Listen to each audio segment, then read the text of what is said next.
When you think of modern art, you might think of perhaps a banana taped to a wall or an abstract expressionist splatter painting. But what are the origins of modern art? And in a modern society like ours, what does art look like and what does art do? And what happens to art in the modern era? I'm Dr. Megan Lorraine Debin, and I'm an art historian, and this is Art Trippin Lecture Series.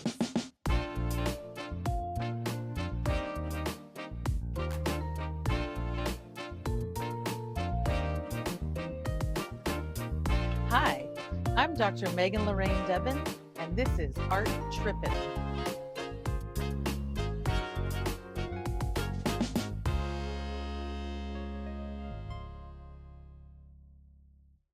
So to answer that question, let's look at this painting by James McNeill Whistler. This is Nocturne in Black and Gold, The Falling Rocket from approximately 1875. James McNeill Whistler is an American-born artist who's living in the UK and painting. And he exhibits this painting, and there is a writer and a critic, John Ruskin, who writes about this painting after having seen it. So when we look at the painting, we can see a kind of dark color palette, some kind of moody blues, a navy, a midnight kind of color, what appears to be a loose sketch of the banks of a river or a body of water with a few individuals, kind of ghostly images perhaps, walking across that shore, and then what looks like twinkling, sparkling lights, and we can infer from the title, The Falling Rocket, that we are witnessing some fireworks in action. When this painting was exhibited in London, the British critic John Ruskin wrote a scathing review, and in it he says, and this is a quote from John Ruskin, 1877, "I have seen and heard much of Cockney impudence before now, but never expected a coxcomb to ask 200 guineas for flinging a pot of paint in the public's face." Now, there might be a couple of words. There were two words I had to look up. There might be a couple of words that you need to look up there. Cockney is a pejorative term applied to London city dwellers, and coxcomb is a vain or conceited man or a dandy. So basically, with this critique, Ruskin is saying this isn't really a good painting. In fact, this is not really a painting at all.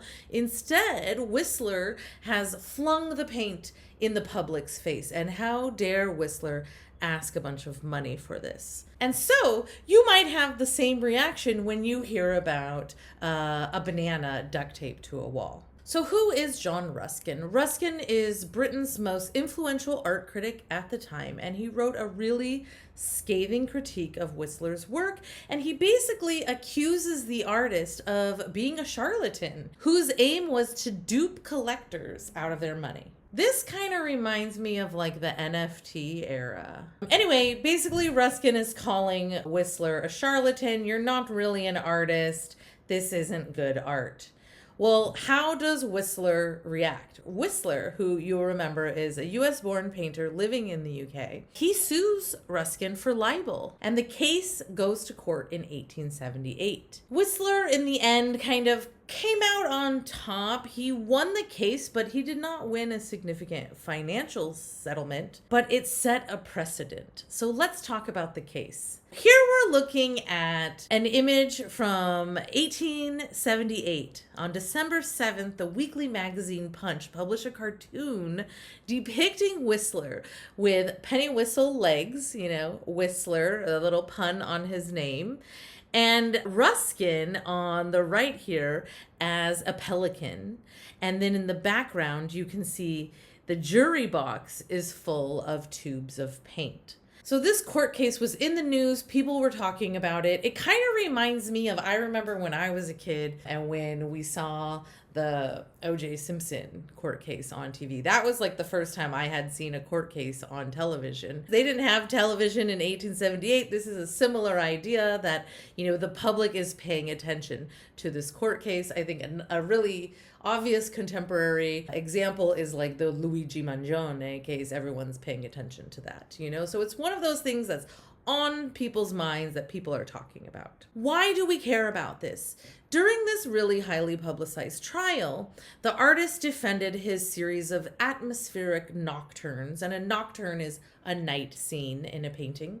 He defends these as artistic arrangements whose worth or value lay not in any imitative aspects, but in their basis in transcendent ideals of harmony and beauty. What does that mean? Basically, the artist Whistler is saying, I do not need to faithfully replicate reality on the canvas. In fact, we're at a point in history when we're going to start to see the proliferation of photographic images. And so therefore the artists begin asking themselves, well, what can I do? If a photograph can capture or recreate reality on a flat surface, what can the painter do? And so there's a moment for a great deal of freedom for the artist. And if you look at the court documents, you can read the transcripts and you can see that we have a really serious differing of opinions on what the definition of art is and what the definition of beauty is. And Ruskin's lawyer asks, do you think you could make me see any beauty in this picture? He asks Whistler. He says, is this thing ugly, basically? And Whistler is witty, and he says, no, I fear it would be as impossible as for the musician to pour his notes into the ear of a deaf man. So this quote from the trial, Whistler is saying to Ruskin's lawyer, no, I can't make you see beauty in something that you're not capable of seeing. So this is a jab at Ruskin's lawyer, basically saying you have no taste. And this started one of the most important and enduring debates of modern art, and something that is debated to this day. Ruskin's view of art is the old view. It is the conservative view. It is the idea that the artist has a duty to society, that the artist possesses the power and the responsibility to use their art to better society. And specifically in this case, that artwork should faithfully represent nature. That artists have a moral obligation to recreate reality on the canvas. This is Ruskin's view.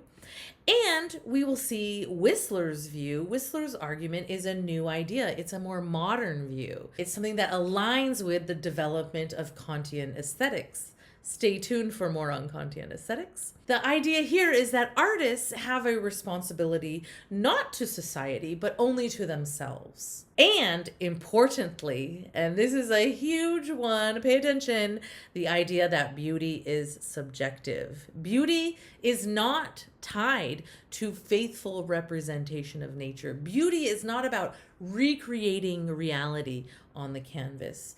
Beauty is subjective. And in this instance, Whistler is saying, I am the artist.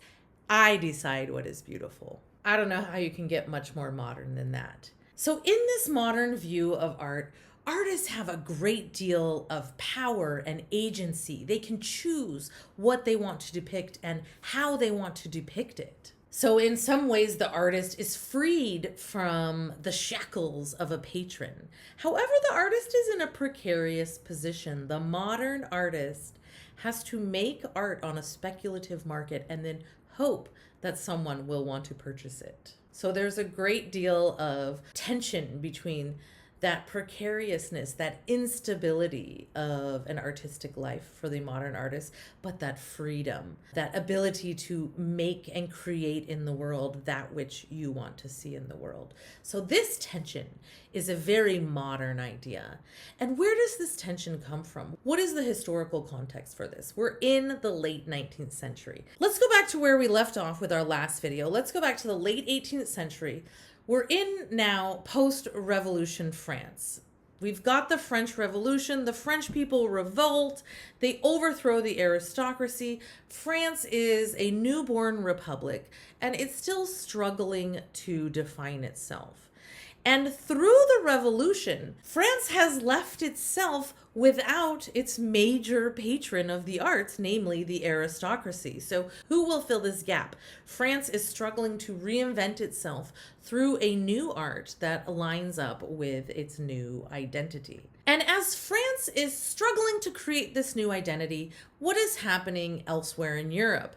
If you've studied European history, you know about the Industrial Revolution. We see that from 1850 to the 1960s, the Western world experienced significant changes that totally transform Europe and the US from traditional to really modern societies. So think about how in the 1800s, people are traveling around on traditional horse and buggy. People are mostly living rural lifestyles. We start to see kind of the invention of big cities as we see industrialization. By the 1950s, by just 100 years later, people are driving cars, living in cities, working in cities, and we have a huge transformation of Western society. What are some of the key elements of modern society? Well, we have, as you know, rapid industrialization. We see that capitalism as a financial system is beginning to replace landed fortunes, that is sort of the nobility and the aristocracy. As that industrialization is happening, we have rapid urbanization. People are moving from the countryside to the city. We have new problems in the city. We have urban crime. We have depersonalization and the sense of alienation and loneliness that urban life can bring. We also have the rapid introduction of new technologies. Which ones are those? Railroads, gas lamps, gas lights, streetcars, factory systems, indoor plumbing, new appliances for the home, and other scientific advances are really changing the way people live. And you have to remember, like, the railroad is a new concept at the time. Taking a train is maybe more akin to people taking planes or even flying in rocket ships. Like, this is very new technology at the time. We also see tied in with those advancements in technology is a great deal of optimism. There is an obsession with change and progress, and anything that was considered traditional was static and was to be avoided, and all of that was outmoded. All of that was old-fashioned. All of that was conservative. And the new modern era was about embracing technology and having hope for the future. We also see the diminished authority of the Catholic Church and of religions in general in the West, as we have increasing secularism, increasing advancements in scientific knowledge in the West. We also have this concept that's very modern, that is the idea of a universalism, the idea that there's one universal human experience. And this we see in contrast to what we call now postmodernity. The idea in postmodernity is that there are multiple realities, that there are multiple perspectives and multiple experiences. As we have this new urban middle class, we start to see a new consumer culture for art. So we've done away with the aristocracy in a lot of parts of Europe at the time and in the United States. So we have an art that's no longer reserved just for the elites. It's not kings and queens anymore, and less so depictions of the church. So now we have this growing middle class of city dwellers, with some of them some disposable income. And so we have some changes in the art market. Now, along with these changes that we see in society in general and in the art market, we have developments in philosophy, and namely in the new branch of philosophy that we call aesthetics. So we're going back to the 18th century. We're talking about the German philosopher Immanuel Kant. His text, The Critique of Judgment, came out in the late 18th century and really introduced this new branch of philosophy known as aesthetics. And so basically people start to talk about art as a theory. Philosophers are trying to define art. What is the purpose of art? What does art do? And what are the transcendent grounds of art? And what is the role of the artist in society? And if you look at Kantian aesthetics, you see that Kant argues that art should be transcendent, not bound to a specific king or patron or to a specific event. Instead, the artist must be independent of the patron. This is a very modern idea. That art exists for art's sake, that art exists for the purpose of art itself, and therefore it should be critiqued on its own terms. Kant also writes about the idea of the artist as a genius. So the artist does not need to be dependent on the patron. The artist is someone who has highly specialized, unique talents, and they are set apart from the rest of society. And because of this, we have that modern idea of the crazy artist who's hard to manage or hard to get along with or hard to deal with, which is why you have artist managers even today. And that idea of the wild, erratic artist has its roots in Kantian aesthetics, which travels from Germany to France, the UK, and all around Europe at the time, and influences the way people think about art, so that when we get to James McNeill Whistler's Nocturne in Black and Gold, The Falling Rocket from about 1875, we have finally the introduction of that important question: who decides what art is? Is it the critic? Is it the audience? Or is it the artists themselves? So as we begin to discuss some of these first truly modern art movements, I want you to think about this question. How do we define art, and who decides what art is? And not just what's good art and bad art, but literally, what is art? Let's think about these questions. Let me know if you have any ideas in the comments. Make sure to like and subscribe. In the next video, I will introduce Romanticism, and we will discuss the concept of the sublime. Stay tuned for more Art Trippin lecture series.